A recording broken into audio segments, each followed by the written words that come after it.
Bermuda triangle میں کب اور کون سے اہم واقعات رونما ہوئے؟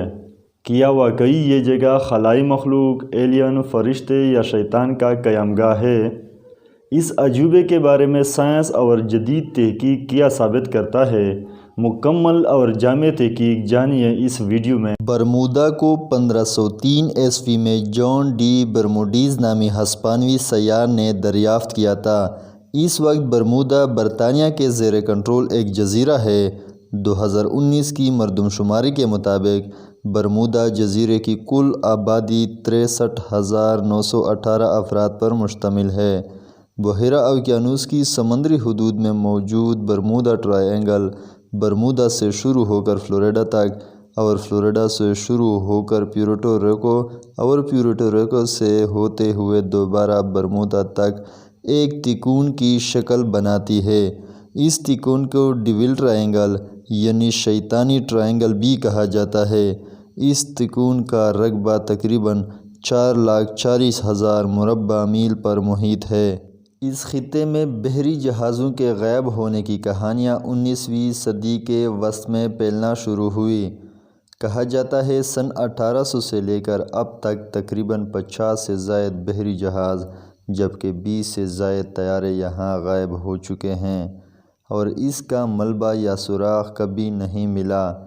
سب سے پہلے 1800 عیسوی میں ایک امریکی بحریہ کا جہاز USS پنکرنگ برمودا ٹرائینگل سے گزرتے ہوئے برمودا ٹرائینگل کا نوالا بنا۔ جہاز اور اس پر سوار 9 افراد ایسے غائب ہوئے جیسے وہ کبھی وجود ہی نہیں رکھتے تھے۔ کافی کوششوں کے باوجود ان کا کوئی سراغ نہیں لگایا جا سکا۔ اس کے بعد 1914 میں امریکی بحریہ کا ایک اور جہاز USS واسپ برمودا ٹرائینگل میں گم ہو گیا اور پھر کبھی نہیں ملا۔ پھر 1924 میں امریکہ کا ایک اور بحری جہاز USS وائلڈ کیٹ عملے کے 14 افراد سمیت گم ہو گیا اور اس کا سراغ بھی نہ مل سکا۔ اس سے پہلے 1918 میں USS سائکلوپس نامی جہاز برمودا ٹرائینگل میں گم ہو گیا مگر اس وقت لوگوں نے زیادہ توجہ نہیں دی۔ حالانکہ اس جہاز سمیت 309 افراد بھی غائب ہو گئے تھے اور یہ افراد بھی دوبارہ کبھی نہیں ملے۔ لیکن یہ سب واقعات ہونے کے باوجود اصل شہرت دسمبر 1945 میں اس وقت ملی جب امریکی بحریہ کی فلائٹ 19 جو کہ 5 بمبار طیاروں پر مشتمل تھی بحیرہ اوقیانوس میں معمول کے مشن پر نکلی اور ہمیشہ کے لیے غائب ہو گئی۔ ان طیاروں کا ملبہ یا عملے کے 14 ارکان کے بارے میں آج تک کسی کو کچھ علم نہیں ہوا۔ اس واقعے کے بعد جب یہ رپورٹ سامنے آئی کہ اس فلائٹ مشن کو ڈھونڈنے والے طیاروں میں سے ایک طیارہ بھی غائب ہو گیا تو برمودا ٹرائینگل ایک پراسرار عجوبہ بن کر سامنے آیا۔ وہ اس لیے کہ اس دفعہ 5 طیارے بیک وقت اور پھر ایک طیارہ برمودا ٹرائینگل کے آغوش میں جا سوئے جس کی وجہ سے لوگوں کے ذہن میں قسم قسم خیالات ابھرنے لگے۔ اس پر ہزاروں آرٹیکل لکھے گئے اور بحث مباحثے ہونے لگے۔ برمودا ٹرائینگل پر پھر کچھ عرصے بعد چارلس برلیٹز کی 1974 میں شائع ہونے والی کتاب دی برمودا ٹرائینگل نے تہلکہ مچا دیا۔ اس کتاب کی 30 زبانوں میں 2 کروڑ کاپیاں فروخت ہوئیں لیکن اس کتاب میں برمودا ٹرائینگل کے بارے میں بجائے سائنٹیفک اور ایتھنٹک معلومات کے غیر فطری اور ماورائی خیالات کو زیادہ جگہ دی گئی تھی۔ اس کے علاوہ چارلس برلیٹز کی اس کتاب پر اسی نام سے ایک فلم بھی بن چکی ہے جو 1978 میں ریلیز کر لی گئی تھی۔ اس فلم کے بعد اس موضوع پر کئی اور فلمیں بھی بنیں جن میں برمودا ٹینٹیکلز اور بیانڈ دی برمودا ٹرائینگل کافی مشہور فلمیں ہیں۔ ان مضامین اور برلیٹز کی کتاب کی بدولت برمودا ٹرائینگل کے بارے میں بہت سے عجیب و غریب کہانیاں مشہور ہو چکی ہیں۔ کسی نے یہ سب غیر مرئی مخلوق کی کارستانی قرار دی تو کسی نے خلائی مخلوق کی شرانگیزی قرار دیتے ہوئے لوگوں کو چپ کرایا۔ مذاہب نے بھی اپنی اپنی الگ الگ تھیوری پیش کی ہے۔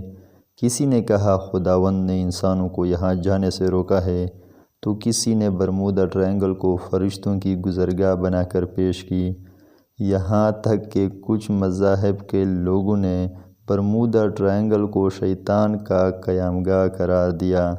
غرض لوگوں کے ذہنوں میں جو بھی آیا فرما دیا۔ برمودا ٹرائنگل ایک ایسا مقام بن گیا جہاں سب کچھ ہمیشہ کے لیے غائب ہو جاتا ہے۔ اگر ہم برمودا ٹرائنگل کے حوالے سے سائنسدانوں کی کاوشیں دیکھیں تو انہوں نے برمودا کے معمے کو حل کرنے کے حوالے سے کافی کام کیا۔ بحری اور فضائی جہازوں کے غائب ہونے پر مختلف خیالات پیش کیے۔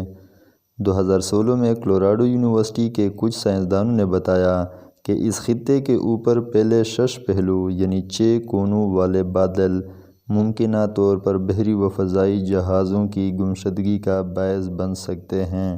کلوراڈو یونیورسٹی کے سائنسدانوں کا کہنا تھا کہ یہ بادل 65 میل فی گھنٹہ کی رفتار سے چلنے والی ہوائیں پیدا کرتی ہے جو ہوائی بم کی طرح کام کرتے ہوئے بحری جہازوں کو غرق اور طیاروں کو گرا دیتی ہے۔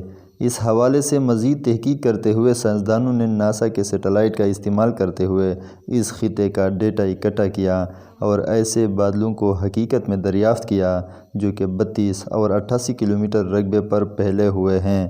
محققین کا کہنا ہے کہ اس طرح کے بادل انتہائی غیر معمولی ہے اور عام طور پر بادلوں کے ایسے کونے دیکھنے کو نہیں ملتے۔ پھر برمودا ٹرائنگل کے حوالے سے ناروے کے محققین نے خیال پیش کیا کہ سمندری تہہ میں موجود میتین یا قدرتی گیس کی موجودگی اس معمے کے پیچھے ہو سکتی ہے۔ ان کا کہنا تھا کہ اس گیس کا اچانک اخراج جہازوں کے لیے خطرناک ثابت ہو سکتا ہے اور اس کے باعث ہی طیارے اور بحری جہاز غائب ہوتے ہیں، کیونکہ یہ گیس ہوا میں داخل ہو کر طوفانی کیفیت پیدا کر سکتی ہے جس سے طیارے گر جاتے ہیں۔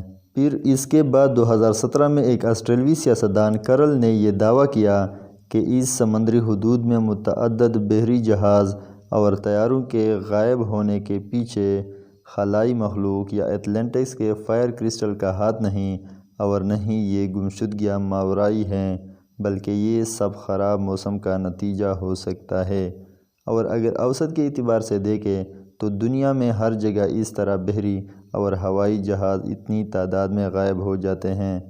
ان کا مزید کہنا تھا کہ برمودا ٹرائنگل ایک ایسا مقام ہے جہاں بہت زیادہ سمندری ٹریفک ہوتی ہے اور اگر آپ وہاں غائب ہونے والے جہازوں کی تعداد پر غور کریں تو یہ نتیجہ نکلے گا کہ دیگر سمندری خطوں کے مقابلے میں کچھ بھی غیر معمولی نہیں۔ آسٹریلوی سیاستدان کے مطابق 1945 میں امریکہ کے بحریہ کی فلائٹ 19 کا واقعہ بھی خراب موسم اور انسانی غلطی کے باعث پیش آیا تھا جس کا عملہ بھی نشے میں دھت تھا۔ برمودا کے متعلق 2018 میں برطانیہ کے ساؤتھ ہیمپٹن یونیورسٹی کے سائنسدانوں نے خیال پیش کیا کہ اس سمندری تکون کا راز وہاں کے 100 فٹ بلند تیز لہروں میں چھپا ہے۔ تحقیقاتی ٹیم کا ماننا تھا کہ برمودا ٹرائنگل کے پراسراریت کی وضاحت تند و تیز لہروں سے ممکن ہے اور اس بات کو لیبارٹری میں تجربات کر کے ثابت بھی کیا گیا۔ یوں اگر دیکھا جائے کہ کافی عرصے بعد ہی صحیح لیکن آخر کار سیاستدانوں نے برمودا ٹرائنگل کے معمے کو سلجھا ہی دیا۔ اس پوری تحقیق کے بارے میں آپ کی کیا رائے ہے؟ اپنی رائے کمنٹ ضرور کیجیے، اور ہاں اگر ابھی تک آپ نے ویڈیو کو تھمز اپ اور چینل کو سبسکرائب نہیں کیا تو تھمز اپ کر کے چینل کو سبسکرائب کریں۔